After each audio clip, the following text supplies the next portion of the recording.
Good morning. Today on Spotlight, protecting the water we drink, shower, bathe, and cook with. What's the best way to keep it clean, and are we willing to pay for costly improvements to an infrastructure in cities and towns that are aging and aging fast? It's an interesting debate about our health, our public policies, and our pocketbooks. Monica Lewis-Patrick, co-founder and president of We the People, will be one of my guests. And later, Dr. Sean Dupere, and CEO of Sppotlight on the largest women's business conference in the Midwest. It's Sunday, September the 15th. I'm Chuck Stokes, and this is Spotlight.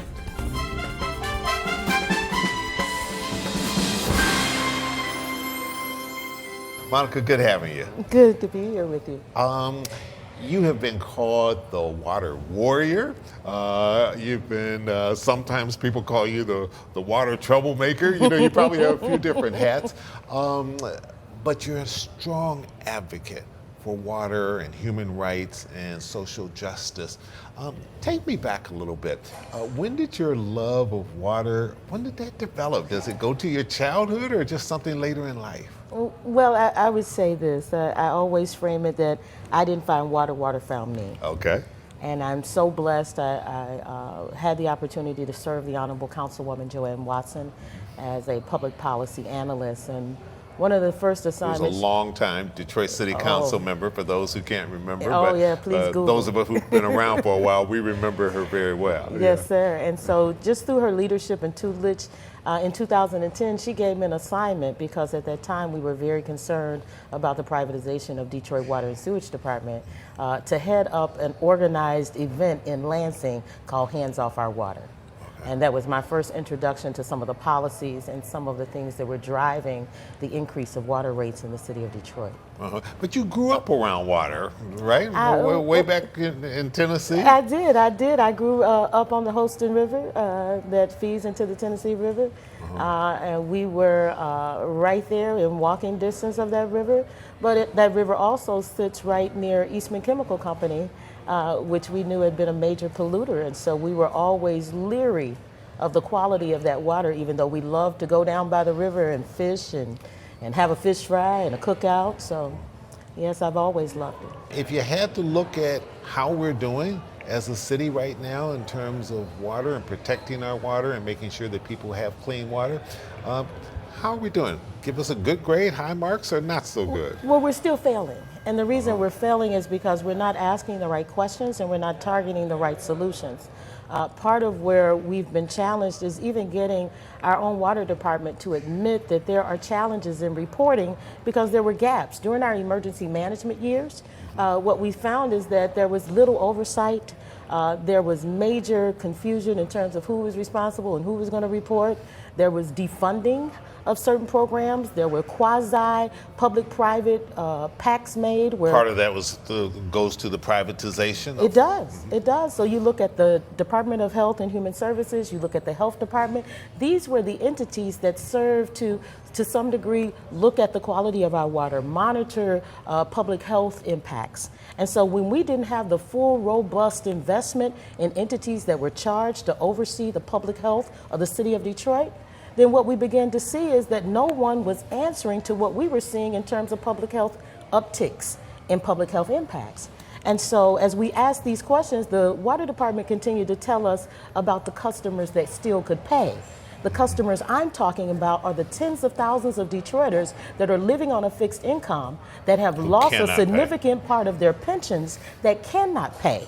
And some of these people have been off of the system from anywhere from 6 months to 4 and 5 years. They're the people that we service. And so in trying to get the attention of the legislators, the attention of the administration, to let's have an informed conversation about these impacts. Because just talking about who's still struggling to pay doesn't get us to the causation of why we have so many people that cannot pay that are now experiencing public health impacts. When you look at Flint, which certainly was an older city, Detroit is just as old, perhaps even a little older. You've got the west side of the state with Grand Rapids, and we recently had a skier in Highland Park. So we're talking about old infrastructure here, and we still have arguments about how to fix our roads, less known the infrastructure that we don't see. What is the solution to this? How do you begin to deal with such a huge costly issue? Well, some of what we've got to be able to do is just inform the public and our policymakers that we understand that we have gone as a nation from investing about 78% of the dollars that came from the federal government to invest in our infrastructure, that those dollars have been now reduced down to about 9% of federal dollars that come to invest in our infrastructure. So when you experience that kind of hole in your budget, then it's got to be made up somewhere. And some of where we believe that that can be made up is one is with a water affordability policy, which is a tiered-based, income-based solution. Now that solution is about keeping more customers on the system so that you can keep rates low. But if we continue to racialize water in Michigan and make it about somebody not wanting to pay for black folks in Detroit, then that narrative prevents us from drafting policies that would create an uplift of the human right to water and actually an increase of revenue coming into the stream. And so we've done reports with Roger Colton, who's an expert that advises the EPA. This is the same policy that the late, great Marianne Mahaffey and Councilmember Joanne Watson drafted with community leaders back in 2005. It's the same policy that the city of Philadelphia is looking at and has implemented. And now you're looking at Baltimore and Chicago looking at implementing the same policies. Some of the confusion is that the narrative is misinformed that we cannot legally move a water affordability plan because it's a constitutional violation. I push back from that because Mark Fancher of the ACLU has provided substantial evidence that we do have legal grounds to move water affordability in the state of Michigan. And so we've got to continue to build it not from a narrative of what's happening in our urban centers, that's part of it. This is about the divestment in major infrastructure, but we've got to build the policies so that small communities and small rural communities where farmers are struggling to address replacing their wells, addressing their sump tanks, where we're seeing small communities with small municipal infrastructures not having the tax base to make the improvements they need. So if we would look at places where we can decentralize our waste systems, where we can invest in drinking water in a way that's increasing the quality, and then making corporate actors like Nestle be more responsible as community members for some of the investment in remediating the plastics that are being dumped, being able to address their extraction and how that is harming the aquifers around the system, and then making sure that people understand that we must go back to an assurance that what comes out of our tap is worthy of drinking and putting in the bodies of Americans. All right, we need to take a little break. That you catch your breath here for a quick second. All right, and we'll hurry right back with some more questions to Monica Lewis Patrick. Don't go away.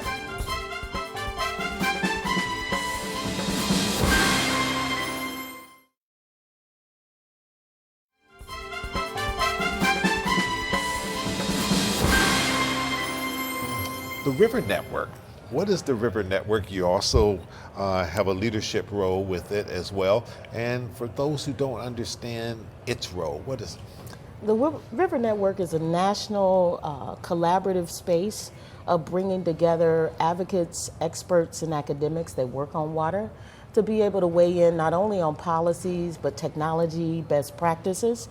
And it has been a powerful tool over the last, I would say for our organization over the last 3 to 4 years, to be able to go into that space and not only uplift what our concerns and issues are, but then to bring back best practices and knowledge to be able to inform community that we don't have to just stay stuck in what our problems are, but we can be solutionaries. You travel quite a bit talking about the importance of water. Are you finding that on a national scale that the country is becoming more in tune to this being an issue and being a resource that we have to protect no matter what? Oh, I am. I'm finding as I go not only across the nation but around the globe that there are common aspects to why we are seeing much extraction in terms of what is happening with the privatization of water, what is happening around the fires out in California.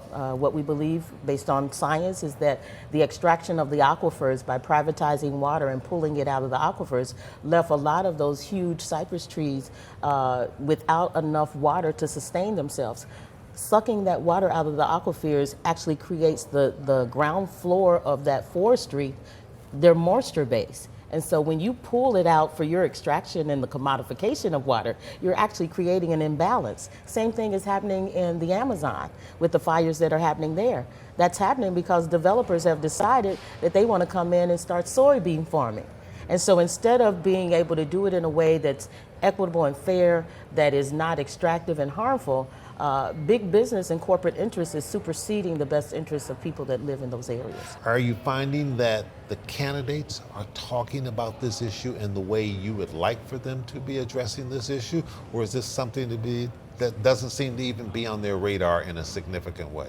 It does not seem to be, they don't seem to have a very clear understanding of the moment that they have. That what we see can happen is that infrastructure could be the solution for many things that are out of alignment right now across the country.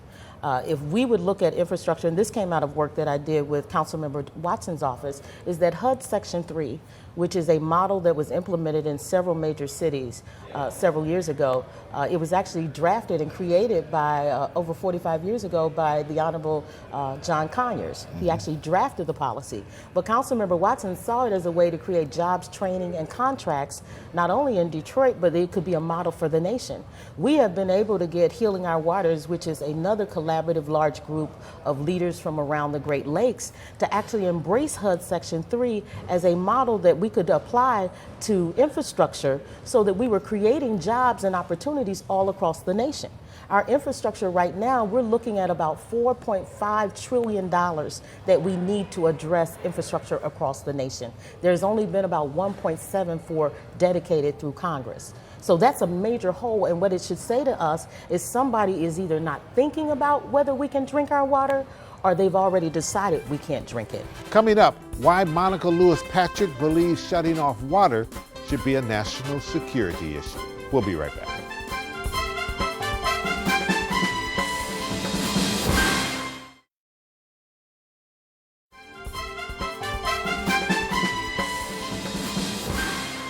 Whether it's legislators in Washington or in Lansing to agree to come up with a way of paying for this when they're hearing from taxpayers, I don't want you going up on my taxes anymore. I certainly don't want you going up on something that I can't see where the money's going, because many of the things you're talking about are up under the concrete and up under the surface of water. How do you convince that? And we have a huge debate over whether or not there's global warming or climate change. Yes, sir. Well, I'd say two things. Let me take it this way first. Excuse me. As we see in Flint, policymakers and decision makers were very much willing to cover up a crime. It was community and citizens-based science that actually exposed to doctors like Dr. Mona and to journalists like Kurt Guyette that all of this harm was happening to the community. So going back to the very root of where things are happening and asking the most impacted part of your community, why is it happening and what's driving it, has to inform how we are creating policy, how we are driving science, and that has been a big part of our work. We've used citizens-based science that now is involved in informing tables at a national, state, and international level. But it was all rooted back in what community said was best for them. And so part of that takes me to what my mother told me back in 2014. She's a retired Master Sergeant from the U.S. Army. She's a nurse for 35 years for the Veterans Administration. And at 75 years old, my mother can still be called up by the U.S. Army because she has this unique ability to set up an emergency surgical unit in a war zone. She was in the Persian Gulf War. And she told me in 2014, she said, you need to listen to me and listen to me clearly, because I've been an activist since I was in middle school. Okay. So I've been that kid for her. Right. And she said, shutting off water is an act of war. And then she began to quote me the Geneva Convention. And so how I would respond to that is this: if we can find dollars for war, then what I would caution us to begin to look at this as a national security issue. If we would frame it as a national security issue, if your community's health is at risk, if you cannot assure every American that is what's coming out of their tap, what they are cooking with, what they are washing their babies with, what they are fixing a bottle with, what they are providing a glass of water to their parents to take their medication with, that they cannot trust what's coming out of their tap, then I would already say that as a first-class nation, we can no longer live up to that status. We've already failed. But if we got conditions where people are living in third world conditions in a major city like this, then somebody's got to question the leadership. A couple final questions. Boston is doing some things that I think you all have been looking at. Mr. Zimmerman there. What is it Boston's doing that perhaps we aren't doing, but maybe the rest of the country should be doing? Well, what we talked about with Boston, we were really trying to find a way to provide not only a financial response to unaffordability, but really a revenue generating mechanism to fund a water affordability policy. And so Bob Zimmerman, who was with the Charles River Watershed Association, had been a part of taking best practices from all across the nation to try to bring it to bear in Boston. And out of that, he created something called the Quirk, which is a community water and energy resource center that he is using in a small community called Littleton to be able to do a couple of things. It's to be able to decentralize wastewater. It's to be able to generate revenue through being able to create electric energy, thermal energy. It also provides gray water for commercial use. So right now, what we're doing is spending a tremendous amount of our dollars in Detroit on processing wastewater. And this would put us in a position where we would actually, instead of it being a cost, it would begin to be a cost a revenue generator that then those dollars could be applied to our legacy debt that we have here in the city of Detroit. It also could be applied to creating new efficiencies of green sustainability that would move us to better management of our water system. And so that's what we've been able to look for, is the science and the technology that will create better efficiencies to create more revenue so that we're not harming the very people that we need to stay on the system. And a lot of people probably don't know that you have a relation to Willie Horton, the great tiger. You're his niece, correct? I'm his great niece. Great niece. I'm great his great niece. All yes, right. sir. So if there's anything you may have learned from Willie Horton that suits you well as an advocate, what would it be? Oh my gosh. I mean, he has always espoused this importance of family. And I guess what we always were taught in the Horton family is our family wasn't just the people that lived with us. They were the people on our block. They were the people down the block.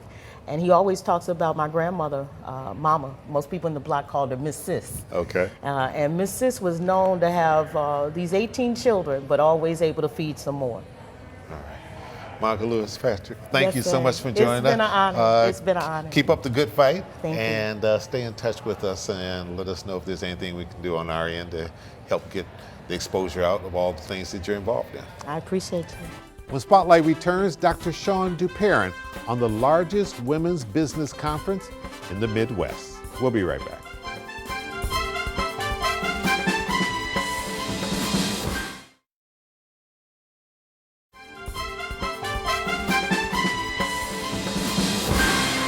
And welcome back to Spotlight. We're now back in our Southfield studio, and joining me is Sean Duperrin of Sean TV, CEO, and very involved with a women's business conference, the 19th annual one, the largest in the Midwest. Is that correct? It is correct. The largest in the Midwest.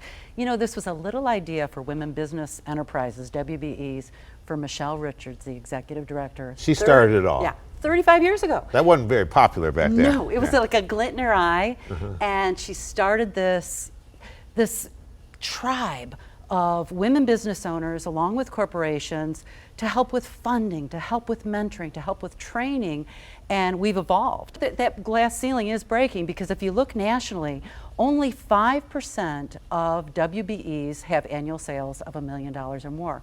With us, with the Greater Lakes Women's Business Council, 62% have annual sales of $1 million or more. Now, I'm not saying like if you join us and hang out with us, you're going to become a millionaire. But it's a great networking tool. Birds of a feather flock together, and you learn these skills by being involved. What do the women get when they come there? Because I understand there'll be about 1,000 women at the Suburban Showplace. Yeah, we'll break records again. More than 1,000 will show up. It's power networking. It is workshops. Cheryl McConnelly is going to be there from Ford. She's a futurist. Yep, she's going to be talking about future trends. Also, Libby Gill will be there. She's the branding brains behind the Dr. Phil show. So not only will you be entertained, It is the power networking, though, that really steals the show for you as a woman business. And for me, I mean, it's the best thing I've ever done for my business. I was looking at some of the statistics in terms of microloans since this was started 19 Inception. years ago. You've certified 1,300 women, created 1,800 jobs, and over 7 million in microloans to women in, I guess, what, small and medium-sized businesses, maybe even some large businesses? Absolutely. And here's the thing. Women business owners, we have a tendency collectively as a gender to like buckle down and do our own thing and be lone wolves. What's so exquisite about the Greater Women's Business Council, the Great Lakes Women's Business Council, is that you find like-minded women who care about the community, who care about growing, who care about, like, I would call it dropping defensiveness or dropping your desperation so you can play with the big boys or the big girls. And it's a becoming. You actually become a viable business that large corporations like DTE want to play with, like Ford wants to play with, like General Motors or Toyota, or Fiat Chrysler Automotive, FCA. These are the companies that participate with us because we're a force to be reckoned with, especially in that realm of supplier diversity. You could be at the conference and be getting your buffet lunch, and standing next to you is the buyer from Corteva AgriScience.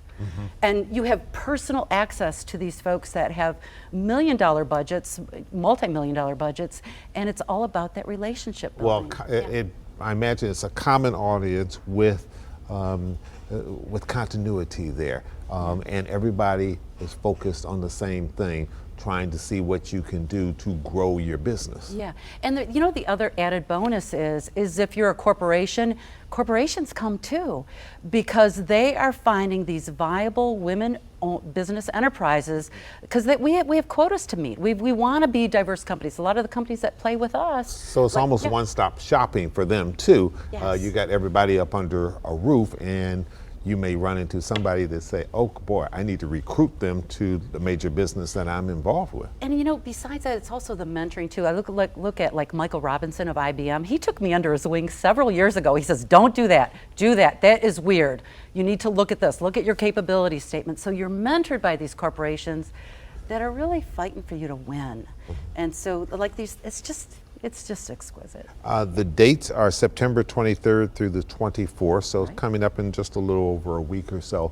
It's not too late for people to get involved? Not at all. We're even still in early bird. Is it super expensive? I mean, if No, you're a small it's- business owner, you're saying, I No. can't afford to do Nope. that. $200 if you're a certified woman Oh, that's business owner, reasonable. $225 if you're not certified yet. And the website, of course, is greatlakeswbc.org. Come join. It's the best. Come join us. It's the best thing I ever did for my business. All right, Sean, thanks so much for coming in. Oh, my and pleasure. best of luck with the conference, and we'll keep tabs up. All right, sounds great. All right, and we want to thank you at home for joining us. I'm Chuck Stokes. We'll be back next week with more newsmakers in the Spotlight. We hope you have a great week.